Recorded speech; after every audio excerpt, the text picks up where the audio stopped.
और जयपुर से इस वक्त की बड़ी खबर, 2 विश्वविद्यालयों को नए कुलपति मिले हैं। राजीव जैन बने आरयू के नए वीसी। सीकर के पंडित दीनदयाल उपाध्याय शेखावटी विश्वविद्यालय के नए वीसी बने प्रोफेसर भागीरथ सिंह।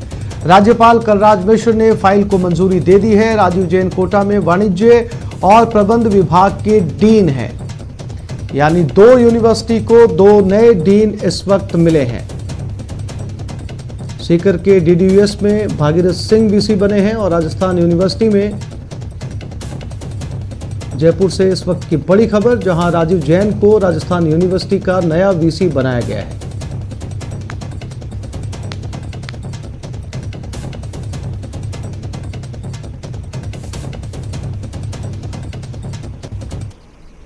राजस्थान विश्वविद्यालय का टाइम टेबल जारी है। 18 सितंबर से शुरू होगी यूनिवर्सिटी की परीक्षाएं। कार्यवाहक कुलपति जेपी यादव ने टाइम टेबल को मंजूरी दे दी है। 15 अक्टूबर तक परीक्षाएं आयोजित होगी। हर रोज 3 पारियों में आयोजित होंगी ये परीक्षाएं। सुबह 8 से 10, दोपहर 12 से 2 और शाम को 4 से 6 तक ये परीक्षाएं आयोजित होंगी। 2 घंटों का पेपर होगा।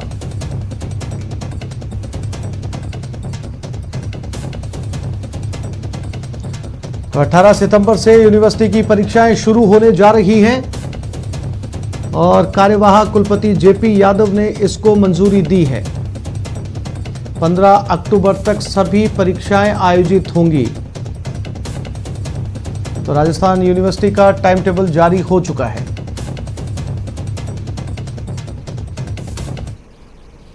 और जयपुर से इस वक्त की और बड़ी खबर, शहर में प्रभावित हो सकती है दूध की सप्लाई। डेयरी के दूध सप्लायरों ने की हड़ताल।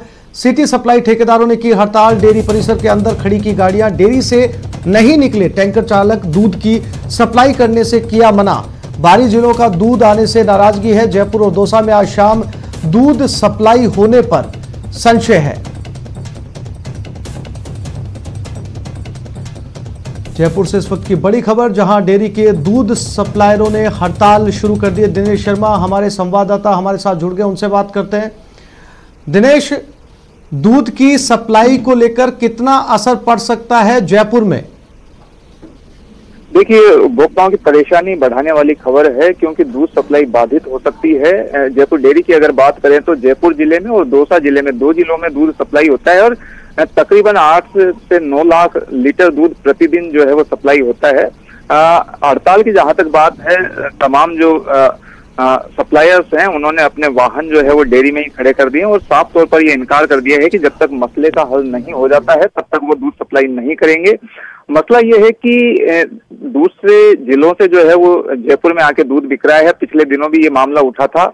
भीलवाड़ा डेयरी से जो है बताया जा रहा है कि दूध यहाँ पर आ रहा है और वो दूध जो है वो 2 लीटर 2 प्रति लीटर सस्ते में डेयरी बूथ संचालकों को दिया जा रहा है, जिससे यहाँ जो सप्लायर्स हैं उनके टारगेट पूरे नहीं हो रहे हैं और उनके कारोबार पर जो है वो असर पड़ रहा है। यही वजह है कि सभी ने जो है वो एकजुट होकर हड़ताल करने का फैसला लिया है और आज शाम की जो है वो सप्लाई बाधित करने का निर्णय यहाँ पर ले लिया गया है। फिलहाल जो है वो समझाइश के प्रयास जारी हैं। जो डेयरी प्रबंधन है वो जुटा हुआ है समझाइश के प्रयास करने में और ये मामला जो है वो उच्च स्तर तक भी जा चुका है। आरसीडीएफ की जानकारी में भी ये मामला है, लेकिन अभी तक इस मसले का हल नहीं निकाला गया है। इसी को लेकर ये नाराजगी आज देखने को मिली है। हाँ दिनेश, अगर इस दूध को रोका जाता है, अगर इसकी सप्लाई बाधित होती है तो टनों दूध का नुकसान भी हो सकता है। बिल्कुल, देखिए, जहां तक नुकसान की अगर बात करें तो क्योंकि डेयरी के जो प्लांट्स हैं वो उच्च तकनीकी क्षमता के हैं, वहां पर दूध को सुरक्षित रखा जा सकता है। लेकिन अगर वो दूध बाहर आता है तो उसके बाद उसके खराब होने की गुंजाइश रहती है। लेकिन उपभोक्ताओं की परेशानी बढ़ना इस फैसले से तय है। अगर दूध सप्लाई नहीं होता है तो लाखों की संख्या में उपभोक्ता इससे प्रभावित होंगे, उन तक दूध नहीं पहुंच पाएगा। फिलहाल जो है वो कवायद यही की जा रही है कि ये जो गतिरोध है इसको जल्द से जल्द खत्म किया जाए और देर तक ही सही, क्योंकि अभी भी अगर गाड़ियां निकलेंगी तो आज देर रात तक ही गाड़ियां अपने इलाकों में पहुंच पाएगी दूध सप्लाई के लिए। तो शाम की सप्लाई में जो है वो व्यवधान तो निश्चित रूप से आएगा, लेकिन कोशिश ये की जा रही है कि किसी भी तरीके से देर रात तक भी जो है वो दूध उपभोक्ता उसको पहुंच पाए। जी हाँ बिल्कुल दिनेश, क्योंकि ये गतिरोध खत्म होने की इसलिए जरूरत है कि दूध जो है वो टैंकरों में भरा हुआ अंदर खड़ा है। अगर टैंकरों में दूध काफी समय तक रहा तो खासा नुकसान डेयरी को उठाना पड़ सकता है। तमाम जानकारी के लिए आपका शुक्रिया।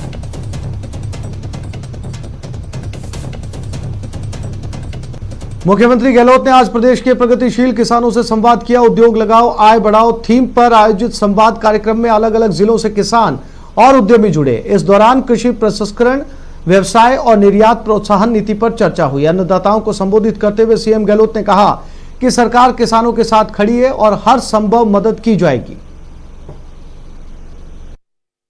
सब जगह किसानों को मैं चाहूंगा कि राजस्थान के किसानों को, क्योंकि राजस्थान का काल सूखे पड़ते रहते थे, भौगोलिक स्थिति हमारी अलग तरह की रही है सदियों तक। धीरे धीरे यहाँ के किसानों ने भी अपने हिम्मत से खून पसीना बहा करके बरसों तक जो मेहनत करी, उसका परिणाम है कि आज हम लोग इस काबिल बने हैं कि हमारे हर जिले में आपको प्रोग्रेसिव किसान मिलेंगे जो नवाचार करते हैं, खेती को बढ़ावा देते हैं और अपना आपको प्रोग्रेसिव किसान की श्रेणी में रखते हैं। खेती में जितना अपन इनपुट खर्च करते हैं, खेती की लागत का पहले पूरा नहीं मिलता। कई बार तो तूफान, कई बार ओलावृष्टि, कई बार कीड़ा लग जाता, बीमारी हो जाती है, ये सब प्रॉब्लम आती है आपके सामने। आप खुद देखते हो कि कितनी हालत खराब होती है किसानों की। पर अगर आप थोड़ा डाइवर्ट करेंगे अपने आप को, तो जाकर के आपको जो खेती करते हैं उसका लाभ मिलने की संभावना ज्यादा बढ़ जाएगी। कृषि बीमा करते हैं, सरकार सब कुछ करती है, उसके बावजूद भी आप देखते हो कई बार तो फसलें नष्ट हो जाती है और तकलीफ होती है। कई बार तो बुआई के बाद भी कोई कारण हो गया, फसलें नष्ट हो गई, फसल आई नहीं, उसको फिर आप इनपुट सब्सिडी देते हैं, अनुदान देते हैं, तो सरकार की तरफ से कोई कमी नहीं रखते हैं। फिर भी समय बदल गया, समय के साथ में छोटे छोटे उद्योग जो हैं अपने खेत के अंदर वो लगाने की स्थिति बन गई है। सोलर का एक क्रांति हो गई है, सूर्य भगवान की कृपा से बिजली बनेगी। सोलर प्लांट लग रहे हैं, गाँव के अंदर लगेंगे, खेतों में लगाने की हमने योजना बनाई है।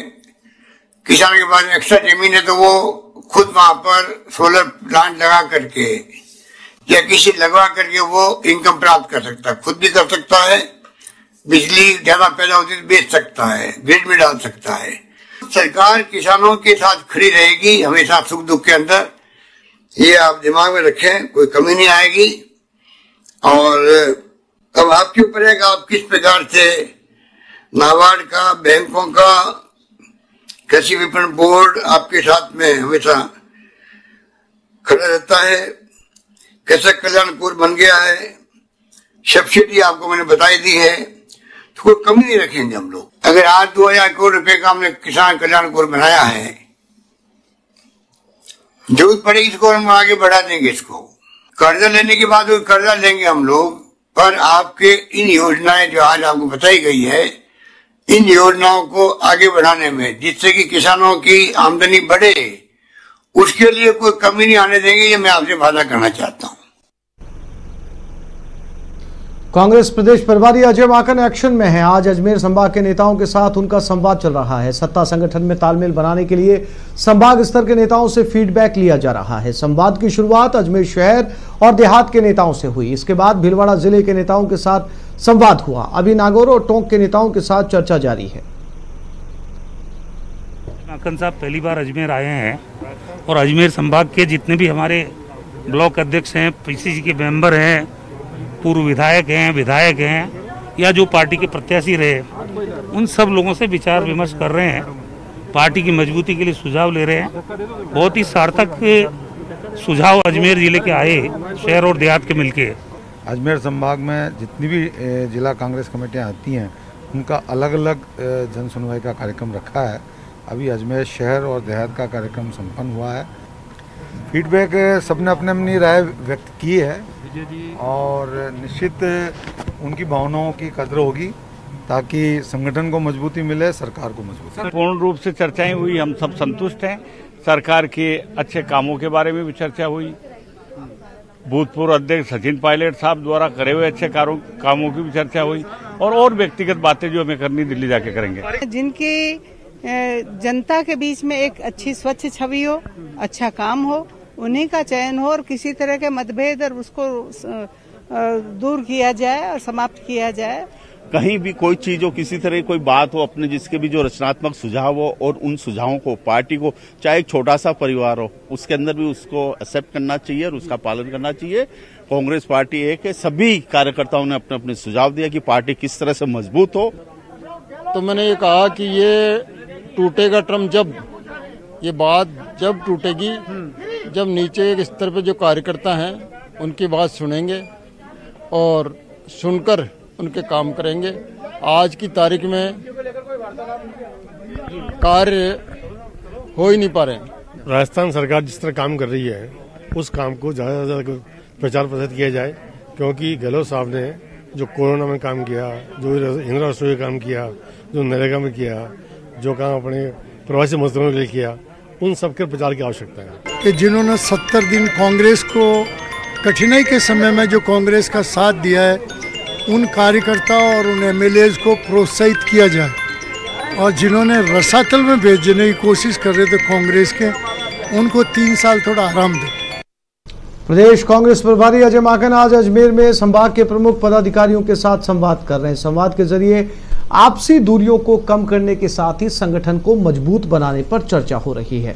इसी चर्चा में प्रदेश सह प्रभारी विवेक बंसल भी शामिल हुए। न्यूज 18 से खास बातचीत में उन्होंने कहा कि संगठन को पहले से अधिक प्रभावी बनाने की दिशा में संवाद जारी है।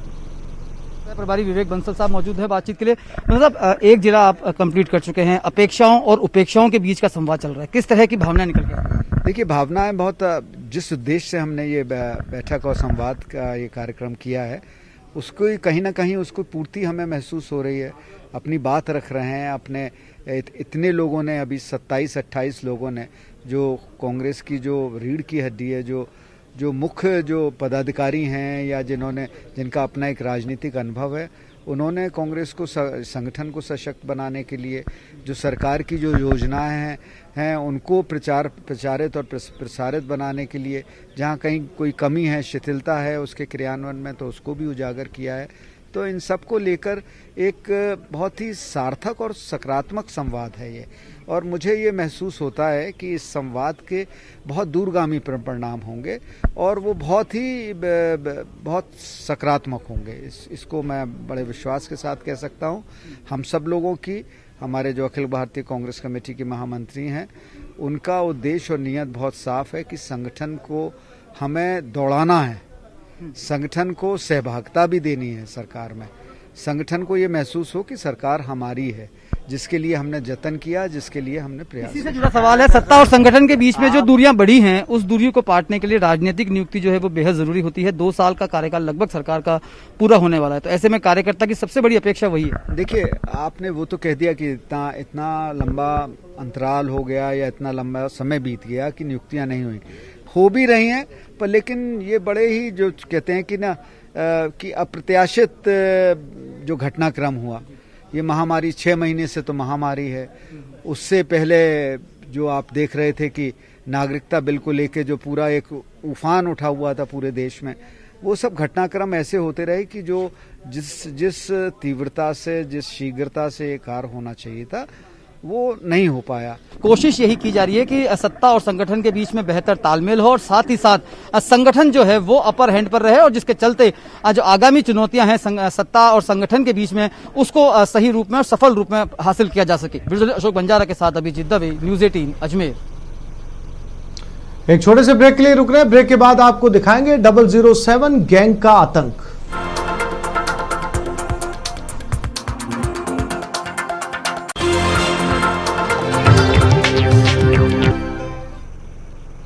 और अब आपको टोंक से आया एक वीडियो दिखाते हैं जो सोशल मीडिया पर जबरदस्त वायरल हो रहा है। देख लीजिए, भीड़ तंत्र का इंसाफ है।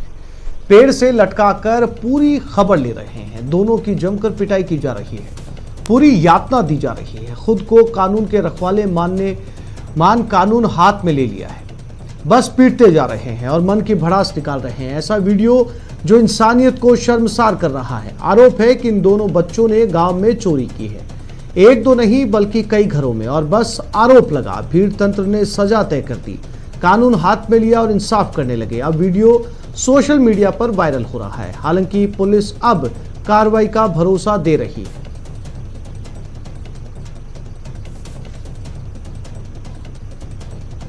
ये 2 बच्चे हैं, इन पर महज आरोप है कि इन दोनों ने गांव के कई घरों के अंदर चोरी की है और भीड़ ने बगैर पुलिस कंप्लेन कराए, बगैर पुलिस की मदद लिए खुद ही तय कर लिया कि इनको सजा दी जाएगी और काफी लोग एक साथ जुट गए, बच्चों को पेड़ से बांधा गया और फिर इनकी पिटाई की गई। कानून व्यवस्था का माहौल आप देख सकते हैं कि किस तरीके से भीड़ तंत्र जो है वो अदालत में तब्दील हो चुकी है।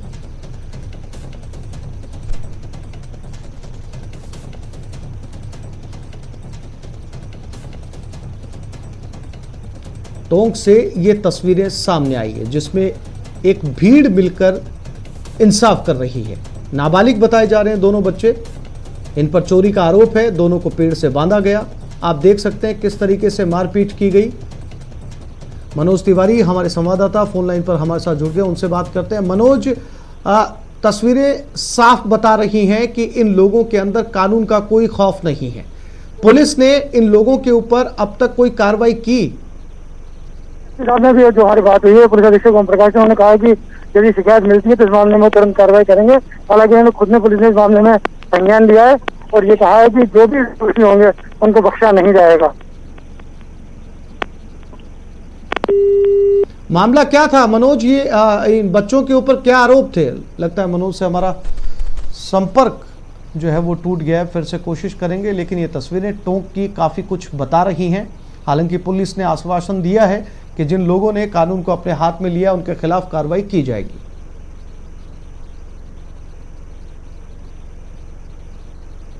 और अब बात जोधपुर की, जहां 007 गैंग का आतंक थमता नजर नहीं आ रहा। एक बार फिर इस गैंग ने 2 महिलाओं संग जमकर मारपीट की और तो और इन महिलाओं को किडनैप करने की भी कोशिश की। अब इस पूरी घटना का वीडियो सोशल मीडिया पर वायरल हो गया है।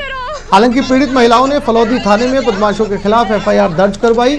फिलहाल पुलिस ने मामला दर्ज कर लिया है और 007 गैंग की तलाश तेज है।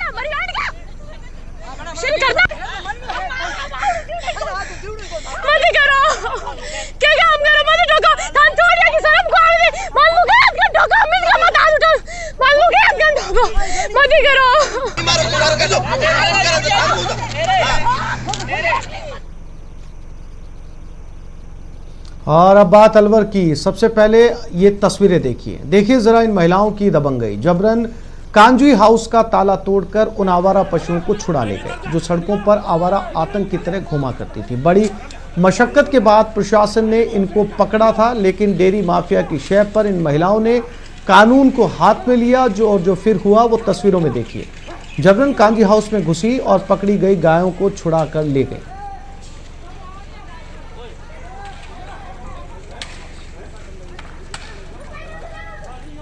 हमने घोसाड़ों में बात कर रखी थी, हमने गाड़ी लगा रखी थी तो मीणा पहाड़ी की कुछ लेडीज आ गई थी। उसके बाद हमको लाठी का जोर दिखा के हमसे गाय छीन के लेगी। साथ में पुलिस वाले भी थे। कितनी गाय छुड़ा ले? 12 गाय, 11 गाय, एक बच्ची, टोटल 12 नग जबरदस्ती लाठी के जोर पे छुड़ा के ले गई। ताड़ा भी तोड़ दिया, पत्थर से ताड़ा टूटा हुआ है, ये आपके सामने है। और अब बात अलवर की, जहां किशनगढ़ बास के माचा गांव में चुनावी रंजिश को लेकर 2 पक्षों के बीच खूनी संघर्ष हुआ। इस खूनी संघर्ष में दोनों पक्षों की 2 महिलाओं समेत 6 लोग घायल हो गए। एक घायल को गंभीर अवस्था में जिला अस्पताल अलवर के लिए रेफर कर दिया गया है। फिलहाल पुलिस जांच में जुटी है। मैं तो बीच बिचाव के लिए गया तो वहाँ वो रमजान वगैरह अशरफ वगैरह आया और जलालुद्दीन वगैरह उनने मेरे को तो यहाँ लठ से दी जनी फारसी से दी भी पता ना मेरे को तो पता ही जब पड़ो जब मेरे को तो एक साइड गिर पड़ो। इस पर पुलिस पार्टी मौके पर पहुंची, वहाँ पर घायल 6 लोगों को CHC किशनगढ़ बास भिजवाया, जिनमें से 5 आदमियों को बाद उपचार छुट्टी दे दी, एक आदमी को अलवर रेफर किया गया है। और अब बात उदयपुर की, जहां दिल्ली गेट चौराहे पर पुलिस की ओर से चालान काटने की प्रक्रिया के दौरान जमकर हंगामा हुआ। पुलिस ने एक व्यक्ति को रुकवाकर उसका चालान बनाया तो उसने पुलिस के सामने हंगामा किया। उस दौरान मौके पर बड़ी तादाद में लोग भी जमा हो गए। दरअसल पुलिस पर बिना किसी गलती के चालान बनाना और फिर मारपीट करने के आरोप लगाए गए। पुलिस की चालान प्रक्रिया पर पिछले कुछ दिनों से लगातार सवाल खड़े हो रहे हैं। ऐसे में मौके पर मौजूद लोगों ने भी पुलिस की प्रक्रिया और रवैये का विरोध किया।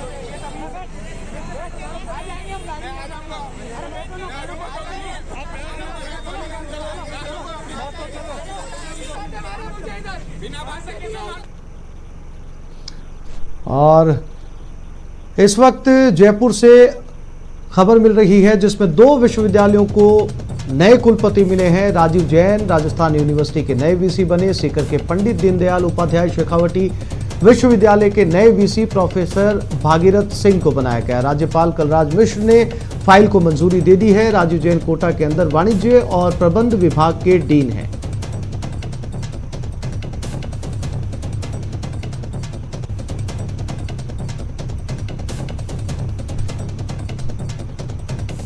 राजस्थान में 2 विश्वविद्यालयों को नए कुलपति मिले हैं।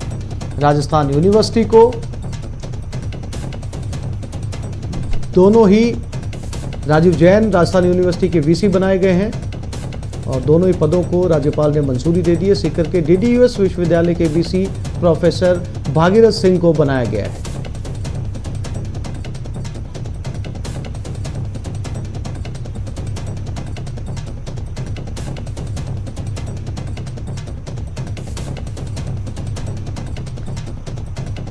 राजस्थान में 2 बड़ी यूनिवर्सिटी को 2 नए वीसी मिले हैं और इन दोनों वीसी की फाइल को ही मंजूरी राज्यपाल की तरफ से दे दी गई है, जिसमें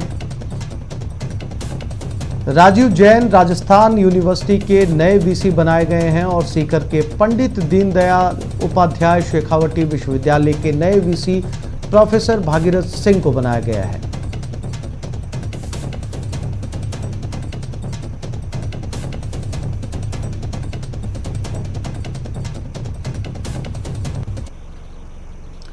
मुंबई में अपने घर पर पहुंचते ही कंगना ने महाराष्ट्र सरकार पर निशाना साधा। कंगना ने सीएम उद्धव ठाकरे को खुली चुनौती दी। कंगना ने कहा कि मेरे साथ क्रूरता और आतंक हुआ है, मुझसे बदला लिया गया है। कंगना ने सीएम उद्धव को कहा कि वक्त का पहिया है, घूमता रहता है। आज मेरा घर टूटा है, कल तेरा घमंड टूटेगा। क्या लगता है कि तूने फिल्म माफिया के साथ मिलके मेरा घर तोड़ के मुझसे बहुत बड़ा बदला लिया है। आज मेरा घर टूटा है, कल तेरा घमंड टूटेगा। ये वक्त का पहिया है, याद रखना, हमेशा एक जैसा नहीं रहता। और मुझे लगता है कि तुमने मुझ पर बहुत बड़ा एहसान किया है, क्योंकि मुझे पता तो था कि कश्मीरी पंडितों पे क्या बीती होगी। आज मैंने महसूस किया है और आज मैं इस देश को वचन देती हूँ कि मैं सिर्फ अयोध्या पे ही नहीं, कश्मीर पे भी एक फिल्म बनाऊंगी और अपने देशवासियों को जगाऊंगी, क्योंकि मुझे पता था हमारे साथ होगा तो होगा, लेकिन मेरे साथ हुआ है, इसका कोई मतलब है, इसके कोई मायने हैं। और उद्धव ठाकरे, ये जो क्रूरता और ये जो आतंक है, अच्छा हुआ ये मेरे साथ हुआ, क्योंकि इसके कुछ मायने हैं। जय हिंद, जय महाराष्ट्र। तो इस बुलेटिन में फिलहाल इतना ही। नमस्कार।